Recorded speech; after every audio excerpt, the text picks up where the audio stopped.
Coucou tout le monde, c'est Murgen. Alors aujourd'hui, je voulais vous faire une petite vidéo pour vous montrer quelques illustrations. Alors je vous ai déjà parlé dans mes précédentes vidéos que pour mon anniversaire cette année, j'avais envie de sortir mon propre jeu pour moi, m'en faire mon propre cadeau. Donc du coup, je m'y attelle petit à petit. J'ai plusieurs idées et donc je voulais vous montrer quelques illustrations. Je ne sais pas encore si elles feront partie de mon jeu, si je vais les choisir ou pas. En tout cas, c'est quelques illustrations que j'ai là. J'ai pas encore euh, Luna. Merci, c'est mon chat. J'ai pas encore décidé de ce qui en ferait partie ou pas. Donc j'ai fait des illustrations pour les chakras. Donc il y a le nom qui est en bas, under symbole et le symbole en fait en mandala. Alors, j'ai choisi un fond de papier noir parce que j'aimais bien en fait le rendu que ça faisait sur les couleurs. Après, je suis pas du tout illustratrice et c'est loin, loin, loin d'avoir la qualité qu'on peut voir dans d'autres jeux, notamment quand on voit les illustrations de Célia. Mais voilà, c'était les miennes. Voilà, c'est ce que j'avais envie de faire sur le moment. J'en ai fait certaines aussi sur papier blanc, mais qui seront à part, qui seront sûres de ne pas être dans mon jeu, mais que peut-être je ferai imprimer en même temps. Je ne sais pas encore. Alors aujourd'hui, j'ai terminé la carte du cycle, en fait, qui est la roue. Donc en fait, j'ai fait... je sais pas du tout si vous voyez, parce que du coup, je le fais en format A5, donc voilà, il me reste la moitié. Donc voilà, je sais pas si vous voyez, là vous avez, parce que moi du coup j'y vois que dalle, euh, la roue de l'année. Vous avez les saisons en fait, avec l'hiver, l'automne, l'été où on retrouve l'arbre avec les fruits. Et puis l'automne ici, mais c'est le printemps là, alors là moi, le printemps et l'automne. Et puis en fait vous allez avoir la roue qui est dans ces compartiments. Avec une illustration des fêtes païennes. Donc là, vous avez Yule, par exemple, Samhain. On vient de passer Ostara avec un petit lapin et des petits œufs. Donc voilà. Voilà au niveau de l'illustration que j'ai fait ce matin, qui est assez remplie. Ensuite, faut savoir que dans mes illustrations, je suis très inspirée par ce que j'ai vu lors de mon voyage à Bali, puisque ça m'a marqué, vous le savez, j'en parle souvent, ça m'a beaucoup marqué. Et donc du coup, j'ai un petit peu certaines images en fait qui me trottaient en tête et que j'ai voulu faire. Après voilà, certaines y seront, certaines n'y seront pas, je ne sais pas encore vraiment du tout. Donc par exemple, j'ai fait des fleurs de frangipanier dans un bol d'eau. Alors il faut savoir que à Bali, il y a des offrandes de fleurs qui sont faites tous les jours. Ce ne sont pas des fleurs de frangipanier la plupart du temps, même si on en trouve partout. C'est surtout des petites fleurs oranges et roses, etc. Mais il y a ces fleurs, plusieurs fleurs en fait, qui sont cueillies, qui sont mises dans des bols d'eau comme ça et qu'on a en dessous des tables de massage. Par exemple, des salons de massage, il y en a partout. Et donc, du coup, on retrouve souvent un bol comme ça et avec des fleurs. Et en fait, on regarde ça quand on se fait masser. Ça détend beaucoup, etc. Et donc, c'est vrai que moi, voilà, tous les matins, j'allais chercher ma petite fleur de frangipani, celle que je préférais, qui était tombée de l'arbre. Et donc, du coup, voilà. Il y a Ganesha que j'ai déjà, je vous ai montré pour ceux qui me suivent sur Facebook. Qu'est-ce que je vous ai montré aussi? Non, cela je vous ai pas montré. Alors là, c'est la sorcière. Voilà, qui se bat en fait contre Barong, qui est en fait elle représente le mal et Barong représente le bien. Ils ont chacun des guerriers en même nombre et donc ils se battent et jamais aucun des deux ne gagne. Voilà, peu importe ce que vous allez regarder comme danse balinaise, etc.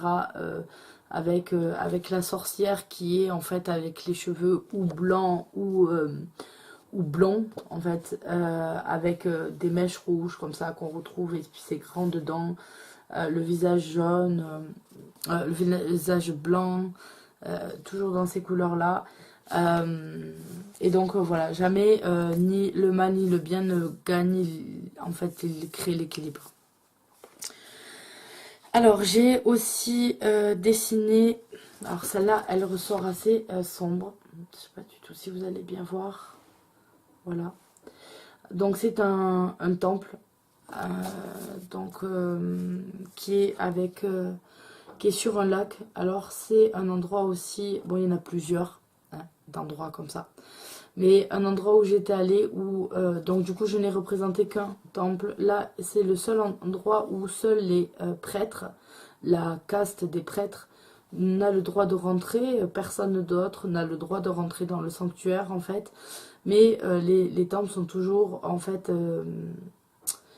séparés par des cours et des cours. Par exemple, certaines sont accueillies pour tout le monde, d'autres que pour les hindous. Et ensuite, vous avez par exemple certaines cours de temples qui sont que pour certaines castes ou certains corps, comme les forgerons, etc.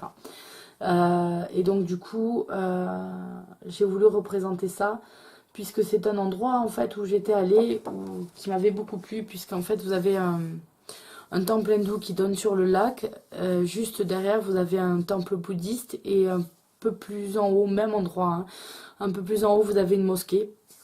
Et donc, vous aviez trois religions représentées qui fonctionnent très bien ensemble, en harmonie.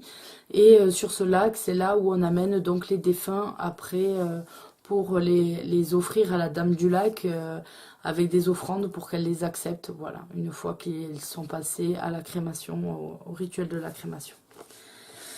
Qu'est-ce que j'ai à vous montrer? Je peux vous montrer un petit peu. Je vous ai montré déjà. Il a disparu. Non.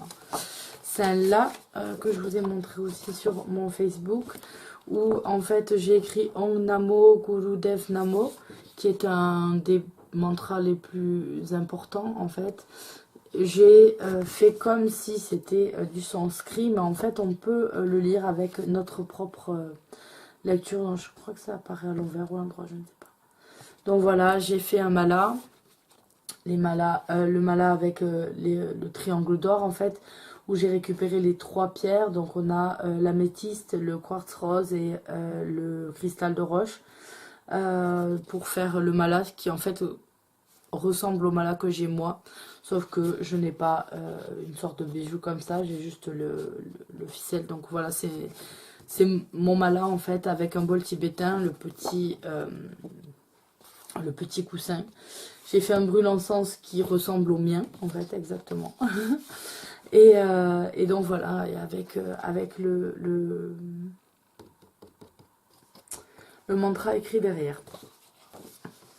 Donc j'ai commencé à voir aussi mes cartes et mettre mes mots-clés à côté. Puis voilà, il y a un petit peu tout ce que je ressens quand je regarde ces cartes. Après, ce n'est que des détails puisque je l'ai fait moi, donc j'y pense, voilà. Donc ensuite, j'ai fait celui-ci, qui est assez sombre en fait. C'est un coucher de soleil où on est en train de méditer, à côté d'un cocotier. Voilà. Les yeux de Bouddha aussi. Voilà, pour la clairvoyance.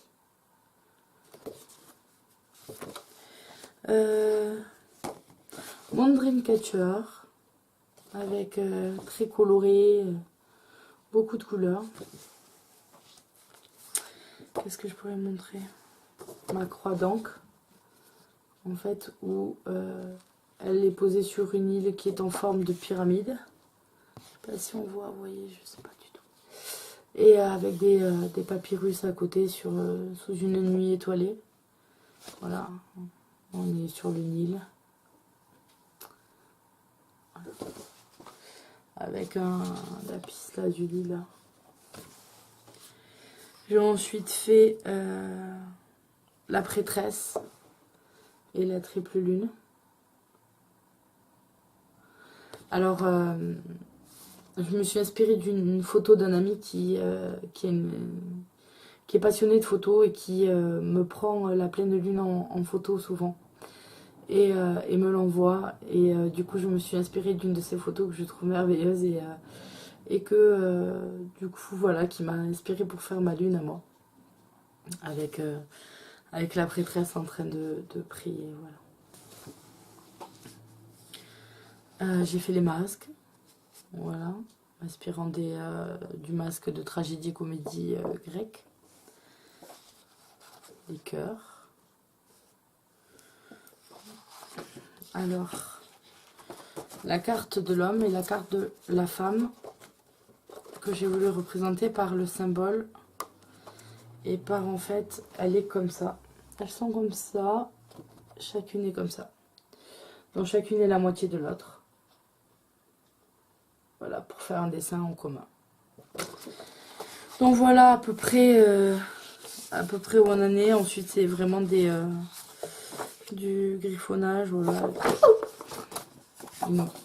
Une case, voilà. Avec un petit feu, un petit rideau. Voilà. Je vous montre pas l'autre qui est horrible. Je ne sais pas dessiner un cheval. Un anneau.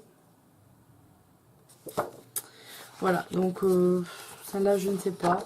Et voilà en tout cas pour les autres qui sont sortis. J'essaye aussi de me faire des cartes du zodiaque pour mes tirages, etc.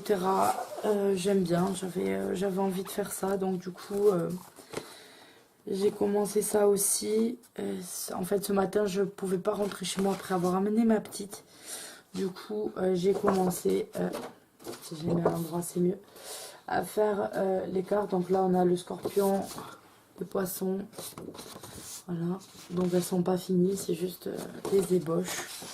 Donc bleu pour rappeler l'élément eau en fait, et le triangle inversé qui représente l'élément eau. Et puis vous avez le symbole astrologique. J'ai fait pareil pour les autres, je n'ai pas terminé. Par exemple on a le bélier ici et le lion avec le symbole du feu, et donc il me manque encore à colorer ça. Donc voilà. Et donc à les arranger aussi. Voilà, c'est juste des cartes que j'aime bien, que j'aimerais bien avoir à part. Donc voilà, je me fais mes petites illustrations, c'est un petit peu mon but en ce moment. J'ai parfois pas assez de calme pour arriver à faire des vidéos. En plus, j'ai souvent du monde chez moi même quand je travaille pas en ce moment. Et du coup, ça permet pas de beaucoup avancer. Mais je voulais partager ça avec vous. J'espère que ça vous aura plu. Voilà, je suis pas artiste, mais de temps en temps, j'aime bien prendre des crayons. Donc voilà, je vous fais à tous de gros bisous. Je vous dis à bientôt pour une nouvelle vidéo. Bye bye.